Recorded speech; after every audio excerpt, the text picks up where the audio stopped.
ಮಹಿಷಿಯ ಸಂಹಾರ ಮಾಡಿದ ಮೇಲೆ ಅಯ್ಯಪ್ಪನನ್ನು ನೋಡಿ ಸ್ವಾಮಿ ಶರಣಂ, ಸ್ವಾಮಿಯೇ ಶರಣಮಯ್ಯಪ್ಪ. ಈ ದೃಶ್ಯ ನೋಡಿ, ಮಹಿಷಿಯ ಮರ್ದನ ಮಾಡುವ ದೃಶ್ಯ. ಅಯ್ಯಪ್ಪನಿಗೆ ಎಷ್ಟೊಂದು ಕಷ್ಟ ನೋಡಿ ಮಹಿಷಿ ಮರ್ದನವನ್ನು ಮಾಡುವುದು. ಆಯಿತು ನೋಡಿ, ಈ ಸಲ ಮಹಿಷಿಯ ಸಂಹಾರ ಆಗೇ ಆಗತ್ತೆ. ನೋಡಿ ನೋಡಿ ನೋಡಿ, ಅಯ್ಯೋ ನೋಡಿ, ಮಹಿಷಿ ಸಮೀಪ ಕರ್ಕೋತಾ ಇಲ್ಲ ಸಂಹಾರ ಮಾಡೋದಕ್ಕೆ ನೋಡಿ. ಆದರೂ ಬಿಡಲಿಲ್ಲ ನಮ್ಮಯ್ಯಪ್ಪ. ಮಹಿಷಿಯ ಸಂಹಾರ ಆಯಿತು. ಅಯ್ಯೋ ಅಯ್ಯಪ್ಪ, ನೋಡಿ ಏನಾಯಿತು ಈ ದೃಶ್ಯನ. ಮಹಿಷಿ ಸಂಹಾರ ಆದಮೇಲೆ ನೋಡಿ ಅಯ್ಯಪ್ಪ ಯಾವ ಥರ ಆಗ್ತಾಯಿದೆ ಅಂತ. ಏನಾಯ್ತು ನೋಡೋಣ ಬನ್ನಿ. ಅಯ್ಯಪ್ಪನನ್ನು ದೂರ ತಳ್ಳಿಬಿಡ್ತು ಮಹಿಷಿ. ಮಹಿಷಿ ಸಂಹಾರ ಮಾಡೋದು ಅಷ್ಟೊಂದು ಸುಲಭ ಅಲ್ಲ. ಯಾಕಂದರೆ ಶಿವನಿಂದ ವ್ರತವನ್ನು ಪಡೆದುಕೊಂಡು ಬಂದ ಮಹಿಷಿಯನ್ನು ಸಂಹಾರ ಮಾಡೋದಂದರೆ ಸುಲಭದ ಮಾತಲ್ಲ. ಆದರೂ ಕೂಡ ನಮ್ಮಯ್ಯಪ್ಪ ಬಿಡಲಿಲ್ಲ. ಕೊನೆಗೂ ಸಂಹಾರ ಮಾಡೇ ಬಿಟ್ರು. ಬನ್ನಿ ಇನ್ನು ಅಗ್ನಿ ಪೂಜೆ ಮಾಡೋಣ.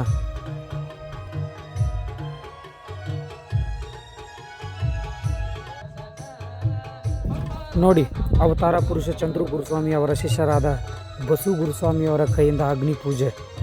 ಇವರು ಮಾಡಿರುವ ಅಗ್ನಿ ಪೂಜೆ ಹೇಗಿರುತ್ತೆ ಅಂದರೆ ಬನ್ನಿ ತೋರಿಸ್ತೀನಿ. ಗ್ರಾಮ ದೇವತೆಗೆ ಮೊದಲು ಶಾಂತಗೊಳಿಸೋಣ.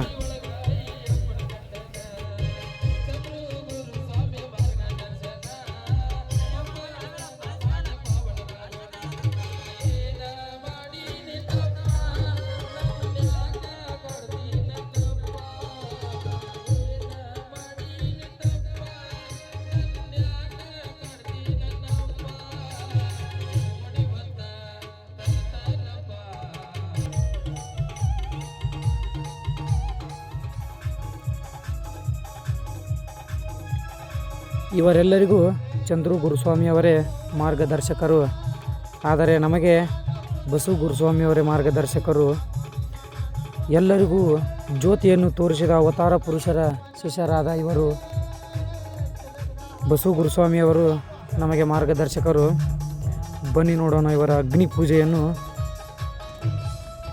ಬಸು ಗುರುಸ್ವಾಮಿಯವರು ಎಲ್ಲ ದೇವಾನುದೇವತೆಗಳನ್ನು ಶಾಂತಗೊಳಿಸುವ ದೃಶ್ಯವನ್ನು ನೋಡಿ.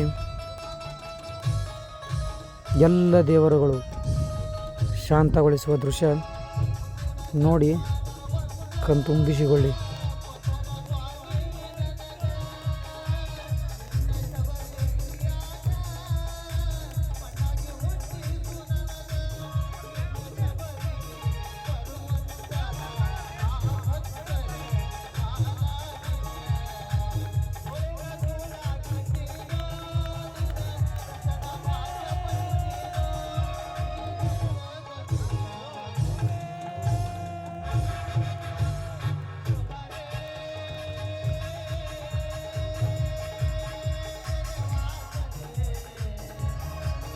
ನೋಡಿ ಪೂಜೆ ಎಷ್ಟು ಶಾಂತ ರೀತಿಯಿಂದ ನಡೆಯುತ್ತಂದರೆ ಮೊದಲು ಅಗ್ನಿ ಸೇವೆಯನ್ನು ಮಾಡೋಣ.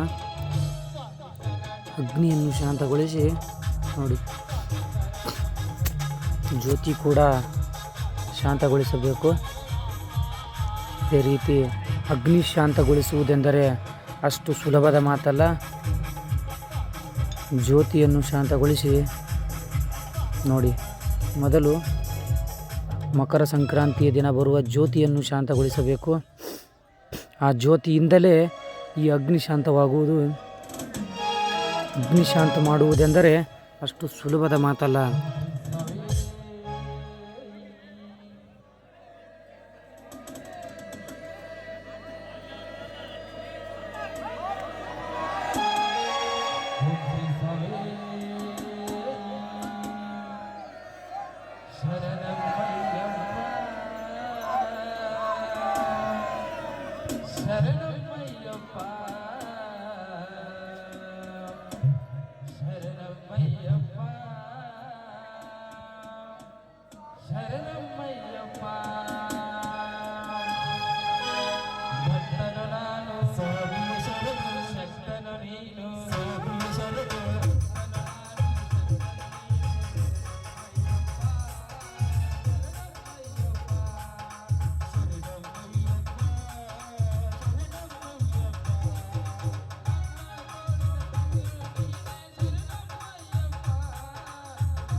ನೋಡಿ, ಮೊದಲು ಊರಿನ ಗುರುಸ್ವಾಮಿ ಅವರಿಂದ ಅಗ್ನಿ ಸೇವೆಯನ್ನು ಮಾಡಿಸುತ್ತಾರೆ. ಯಾಕೆಂದರೆ ಅವರಿಗೆ ದೀಕ್ಷೆ ಇರುತ್ತೆ ಅಲ್ವಾ, ಅವರಿಂದ ಮೊದಲು ಅಗ್ನಿ ಸೇವೆ ನಡೆಯುತ್ತದೆ. ನೋಡಿ, ಇದು ಕವಟಿ ಗ್ರಾಮದ ಗುರುಸ್ವಾಮಿಯವರು, ಅವರಿಂದ ಮೊದಲು ಅಗ್ನಿ ಸೇವೆ ನೋಡಿ.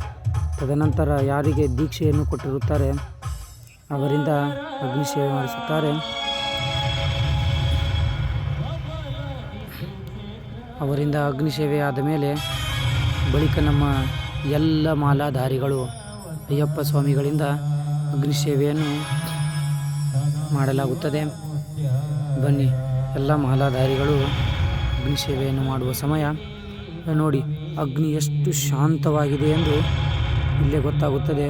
ಬನ್ನಿ, ಈಗ ಎಲ್ಲ ಮಾಲಾಧಾರಿಗಳಿಂದ ಅಗ್ನಿ ಸೇವೆ ಆರಂಭ ಮಾಡಲಾಗುತ್ತದೆ. ನೋಡಿ, ಅಗ್ನಿ ಎಂದರೆ ಎಷ್ಟೊಂದು ಬೆಂಕಿ, ಆದರೂ ಕೂಡ ಅಗ್ನಿಯಲ್ಲಿ ಪ್ರವೇಶಿಸಲು ನಮ್ಮ ಅಯ್ಯಪ್ಪ ಸ್ವಾಮಿಗಳು ಎಷ್ಟೊಂದು ಆತುರ ಮಾಡ್ತಾರೆ ಅಂತ ನೀವೇ ನೋಡಿ. ಬನ್ನಿ, ಮತ್ತೆ ಸಿಗೋಣ ಮುಂದಿನ ವಿಡಿಯೋದಲ್ಲಿ. ಸ್ವಾಮಿ ಶರಣು, ಸ್ವಾಮಿ ಶರಣಮಯ್ಯಪ್ಪ.